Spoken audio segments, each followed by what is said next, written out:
গাধাকে সৃষ্টি করার পর তাকে বলা হলো সকাল থেকে সন্ধ্যা পর্যন্ত তাকে ক্লান্তিহীন পরিশ্রম করতে হবে, সারা জীবন তাকে পিঠে ভারী বোঝা বইতে হবে, খেতে পাবে শুধু ঘাস, আর তার মাথায় কোনো বুদ্ধি থাকবে না।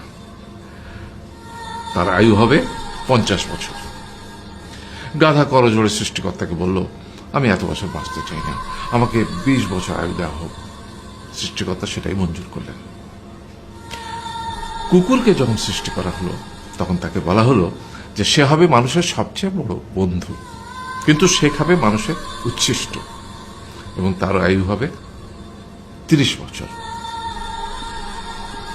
কুকুর সৃষ্টিকর্তাকে বলল, আমি এত বছর বাঁচতে চাই না, আমাকে 15 বছর আয়ু দেওয়া হোক। সেটাই মঞ্জুর করা হলো।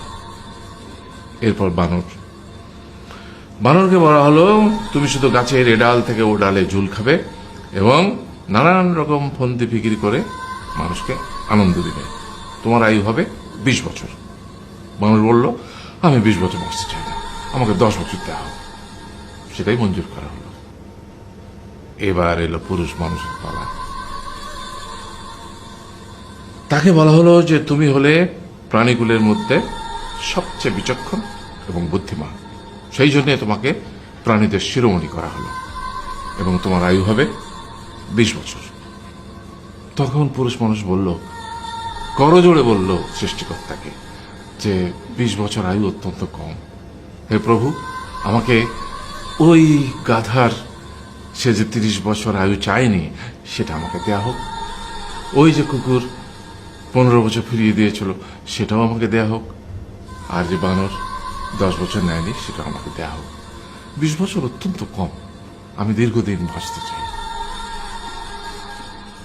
সৃষ্টিকর্তা সেটাও মঞ্জুর করলেন। তারপর কি হলো? সেই থেকে ছেলেরা পুরুষ মানুষ হিসেবে বাঁচে 20 বছর, তারপরের 30 বছর সংসারের বোঝা পিঠে করে বয়ে বেড়ায়, সেটা কার মতো? গাধার মতো। তারপরের 15 বছর সে তার ছেলে মেয়েরা যা দেয় সেই রকম ঠিক কুকুরের মতো উচ্ছিষ্ট খেয়ে বাঁচে। আর তারপরে বৃদ্ধ বয়সে ঠিক বানরের মতো, যেমন গাছের এডাল থেকে ওডাল ঝুল খায় বানর, তেমনি এই ছেলের বাড়ি থেকে ওই ছেলের বাড়ি, আর নানান রকম ফন্দি ফিকির করে তার নাতি নাতনিদের আনন্দ দেওয়ার চেষ্টা করে।